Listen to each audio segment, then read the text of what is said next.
All right, all right, all right. Here we are. I'm back. Experiment number 2. Hit record. And I have an intention for this one. And it's to do something that is counterintuitive, counterinstinctual in this current fast-paced, fast-moving era of trying to hook people in and trying to keep up with the algorithm. And I want to start this experiment by intentionally slowing down and just giving myself space and permission to just inhabit this little corner of the internet that I'm creating for myself, to play, to explore, to try new things. And in order to really make it a place where I feel safe and where I can go deeper and go places that maybe I haven't been able to go before, I have to do it on my own time. And I have to feel like there's no rush. So I'm willing to take the risk of losing people's attention because at the end of the day, as I said in experiment number 1, the way that I can keep this as honest and authentic as possible is by just continuing to orient myself to the notion that first and foremost, I'm doing this for me, for my own joy, for my own sense of expression and allowing what's alive in me to move. And I trust that by doing that, that's actually the way that I can be of greatest service to anyone else who wants to tune in here. So I'm slowing down, and I'm going to do that by just taking some breaths here. And if you're watching this and you want to take some breaths with me, that would be great. And just letting the sense that there's some way that I have to show up here other than just what's true in this moment, letting that fall away. I'm going to burn some Palo Santo, and it's just a great way to come into the here and now. So I'm going to do that and just offer a little bit of that to the space. And in the spirit of tradition, this is a less quote unquote serious tradition. But I have here experiment number 2, specimen number 2. This is a sea salt chocolate chip cookie from one of my favorite spots in Toronto, Impact Kitchen. And there's something about the chocolate chip cookie that feels like it wants to be part of these sessions. So I'm going to have a bite of my cookie and a sip of my tea. Nothing says this is my space and I'm going to do whatever the heck I want, whether you like it or not, than eating a cookie on the mic. That's very rich, and one bite is more than enough. And so here I am.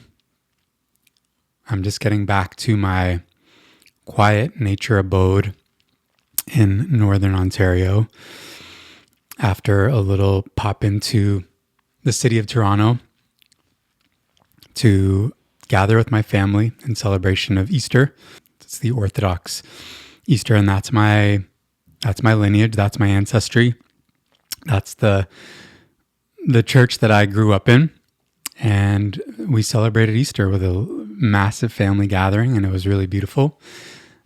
I'll admit that sometimes those gatherings give me a little bit of anxiety. It's just so overwhelming being with a large group of people that you have so much love for and so much history with. And of course, being with family tends to bring up, our younger parts. And so I was feeling it going in. And I'm glad to say I really set myself up for a win. I set some intentions. I got clear. I just sat with the parts of me that were feeling anxious. I even asked for some prayers from my brothers in my men's group. And I had a really wonderful time. And I feel like I created a different experience for myself in an environment and in a situation where there's a lot of well-established neural pathways and memory and a way that I could go in and a way that I could experience myself, and I experienced something new, which is really wonderful. And I'm grateful for that. And The other thing that's really alive for me right now, interestingly enough, which actually in a way does connect to that, but I'll have to get there in a minute, is I'm seeing a lot of shares on the internet of Justin Bieber's Coachella performance. And I want to preface this by saying I've not really been a long time fan of Justin Bieber's. I'm not so into like pop music. It's not really my jam, hasn't been my jam. But I have been vibing with Justin Bieber since the Grammys. And so that's kind of where this thread starts. Something pulled me to watch the Grammys. And so I did. I tuned in. And the standout thing that happened for me, and I think for a lot of people watching, was this incredible Justin Bieber performance where he went on stage in nothing but his boxers, and he had a guitar, and there was a mirror set up on stage, and he played this super stripped down, literally and metaphorically, version of one of his songs called Yukon. He like did a little guitar loop, he played the guitar live, and then he just like closed his eyes and delivered a riveting performance of this song. It was masterful technically, vocally. He had the whole room eating out of the palm of his hand. He was just so in his own experience, eyes closed, just giving her. And, you know, his wife was in the crowd, and in a lot of ways it's a love song. So it felt like there was an intimacy, there was an authenticity and a genuineness of the emotion that he was expressing. And it was just so starkly in contrast to different elements of the other performances that were so like over the top, full of trying to, you know, capture attention and do the big thing and play that game. And here you have this guy who's been loved and hated, who's showing up in this space after a period of not being visible for a long time, just totally naked and totally just delivering from the heart, letting us into what felt like, you know, him in his own room, in his own studio, just doing a song. And it was so compelling and so captivating. And people were talking about it for weeks. And it really moved me to the point that I learned the song and started just playing the song because I really wanted to give myself the experience of just inhabiting this song, this creation that really impacted me as a viewer. And so I must have played the song hundreds of times, just learning it and getting the ins and outs of the melody. And that's just something, you know, that's part of how I enjoy learning. It took me back to the very beginning of when I started playing music, and that's how I got better. That's how I learned. I would pour over Ben Harper songs, Jack Johnson songs, Bob Marley songs, Bill Withers songs, and learn the melody and the vocal note for note, and stretch myself until I could do things that I wasn't previously able to do. And so this performance that he gave deeply impacted me. It felt like a light in a space that can often be kind of dark, and there can be a lot of inauthenticity. There can be a lot of just different energies, you know, in that industry, in that space. And it really stuck out and made an impact. And I think it's because we are starving for that level of genuineness, that level of vulnerability, that level of realness in a time and an age where there's so much craziness and uncertainty happening in the world. We're all super plugged into our devices, to these social media platforms that are driven by the quick hit, the algorithm, the hook, the 60-second, 30-second, 5-second soundbite, and just digital this and AI that. And it's just so much noise. And there's just something so innately nourishing and satisfying about something real, something authentic, something human, something honest, something raw, something vulnerable. that isn't performative, that isn't all about the bells and the whistles. It's about the simplicity. And it makes me think of this Rick Rubin concept of like being a reducer, not a producer, and like stripping the creation down to its most essential element, because that's when it's the most impactful. And that's what Justin Bieber did. And it was felt. It was felt in the room. It managed to impact me through the television, so much so that I went and learned a Justin Bieber song, which is crazy because that's a style of music and an artist whose music I haven't really even vibed with for very long. It's so out of my element. And it was such good medicine for me. It really gave me access to something. And actually, I used it in a way that I've never done before. And I actually wrote my own lyrics to it to work through something that was coming up for me around my past and my childhood and some of the unhealthy relationships that I've had that were still impacting my now expression, my now sense of wholeness as an artist. And that was a loop that needed to be closed. That was something that needed to be revisited. And I did what I do, and I used music, and I used creative expression, and I used art as a way to alchemize. And I was gifted the inspiration that performance gave me, the inspiration that I got from that version of the song that he played, which was stripped down and available for me to learn, like guitar and voice. And just the opportunity of that moment to follow my inspiration and tap into something that wanted to be alchemized and wanted to move through me. And it's interesting. I'm just drawing the parallel, like how this is kind of tracking with my own journey. But so last night, he did it again. And he performed at Coachella, one of the biggest festivals, on one of the biggest stages in front of, I don't know, hundreds of thousands, maybe millions of people worldwide, obviously through live stream because it was live streaming. And it was the most understated, just like humble, honest performance. And it's hard to even call it a performance. And he was replaying old videos of his YouTube channel of him as a kid, where he started.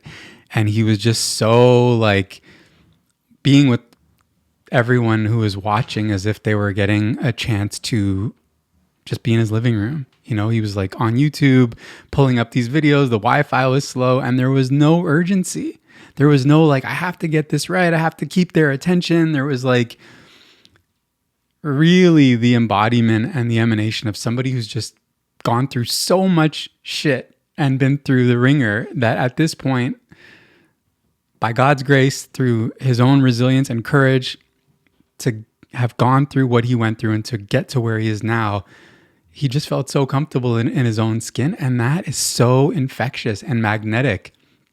And I think it's what we're all ultimately striving for. It's definitely a big part of what I'm attempting to offer myself in this experiment, by just giving myself space to land here, to be comfortable in my own skin, to not have to get it right, to not have to perform, to not have to try to do or say the right thing, to keep your attention, because that is exhausting. That shit is exhausting. And so once again, just this like external mirror, this external thing that showed up in the field for me, that showed up on my path. And the thing that I loved about it so much is that he went back to that younger version of himself. And it was almost like he was bringing his present self to his younger self, and almost like, I got you, little guy, and creating a safe space for that little guy who received probably a lot of love, but also a lot of shade, a lot of hate, to feel safe in the protection of his adult self, holding himself there. And why I think that's so beautiful and so relevant, not only for myself, but for us collectively at this moment in time, is that I think there is this like sense of a return to innocence being what's needed. It's part of the healing journey that we're on. And there's so much contrast. There's a lot of danger. There's a lot of darkness. There's a lot of conflict and war. There's a lot of judgment and a lot of battles happening, like real battles on the front lines. There's a lot of that energy online, and it's upon us to create that safety for ourselves, to create the safety where those most innocent, authentic, and pure parts of ourselves can actually show up and express and allow themselves to be seen and heard. That place in us that has that innocence and that purity is an essential part of the solution, as much as the part of us that can, as a mature, healing, returning to wholeness adult, hold space for that younger part of ourselves and be the one to say, I got you. I'm going to protect you. I'm going to protect the innocence and the purity of the child in the creative endeavors, in the places in the world where it's not safe, that are more overtly showing up and being revealed. Like, it's so meta, and it's really moving me. It's really touching me.